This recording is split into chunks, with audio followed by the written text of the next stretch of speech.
थाईपुसम ये सिर्फ एक त्योहार नहीं, आस्था और तपस्या की वो कहानी है जिसे देखकर आपकी रूह कांप उठेगी।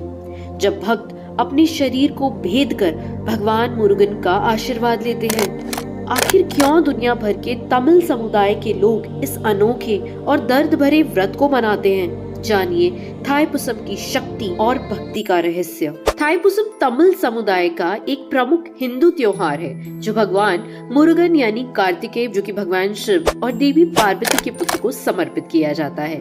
यह तमिल कैलेंडर के थाई महीने में पूर्णिमा के दिन मनाया जाता है, जो आमतौर पर जनवरी या फरवरी में पड़ता है। इस त्योहार के पीछे मुख्य पौराणिक मान्यता यह है कि इसी दिन देवी पार्वती ने भगवान मुरुगन को वेल यानी भाला नामक दिव्य अस्त्र प्रदान किया था।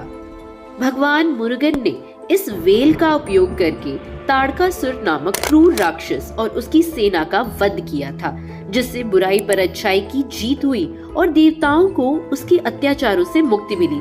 इस विजय के उपलक्ष्य में यह उत्सव मनाया जाता है। थाईपुसम का सबसे विशिष्ट और महत्वपूर्ण अनुष्ठान कावड़ी अट्टम है।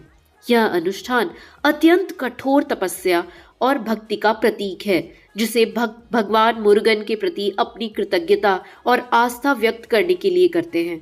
कावड़ी अर्धवृत्ताकार लकड़ी या बांस का फ्रेम होता है, जिसे कपड़ों, फूलों, मोर पंखों और भगवान मुरुगन की मूर्तियों से सजाया जाता है।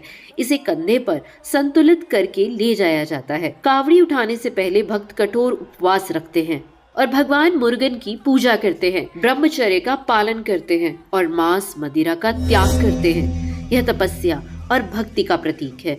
कुछ भक्त मन्नत पूरी होने पर शरीर में हुक या खूंटियां चुभोने जैसी कठिन अनुष्ठान भी करते हैं, जिसे गहरी आस्था का प्रतीक माना जाता है। यह उत्सव दक्षिण भारत यानी विशेषकर तमिलनाडु के पलानी में और तमिल समुदाय के बड़ी आबादी वाले अन्य देशों में जैसे कि मलेशिया, श्रीलंका और सिंगापुर में बड़े उत्साह के साथ मनाया जाता है।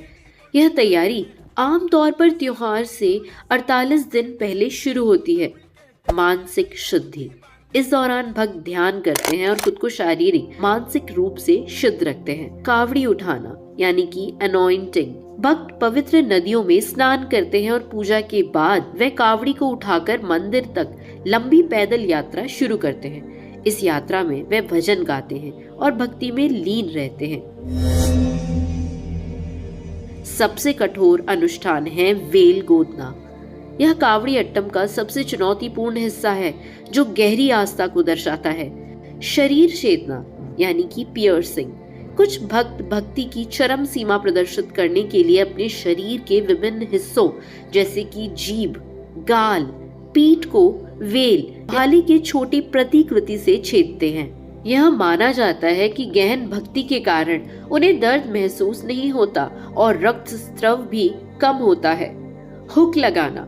कुछ लोग अपनी पीठ और सीने में हुक लगाकर कावड़ी या यहाँ तक कि छोटी रथों को खींचते हैं। यह तपस्या पूरी होने पर भक्त कावड़ी को मंदिर में भगवान मुरुगन के चरणों में अर्पित करते हैं। यह माना जाता है कि इस कठोर अनुष्ठान के द्वारा भक्त अपने कर्मों के भार को उतार देते हैं और भगवान का आशीर्वाद प्राप्त करते हैं। कावड़ी अट्टम न केवल एक अनुष्ठान है, बल्कि यह मनुष्य के आत्मनियंत्रण, सहन शक्ति और भगवान के प्रति अटल विश्वास का एक अद्भुत प्रदर्शन है। तो दोस्तों, हम और आप नहीं जानते कि वो अनजान शक्ति कौन है, लेकिन ये डिसिप्लिन, ये दर्द सहना और सहन शक्ति, ये सारे त्योहार हमारी धार्मिक आस्था और पहचान को और मजबूत बनाते हैं। वीडियो पसंद आया तो लाइक, शेयर, सब्सक्राइब जरूर करिएगा और चैनल को जरूर फॉलो करें। Thank you for listening.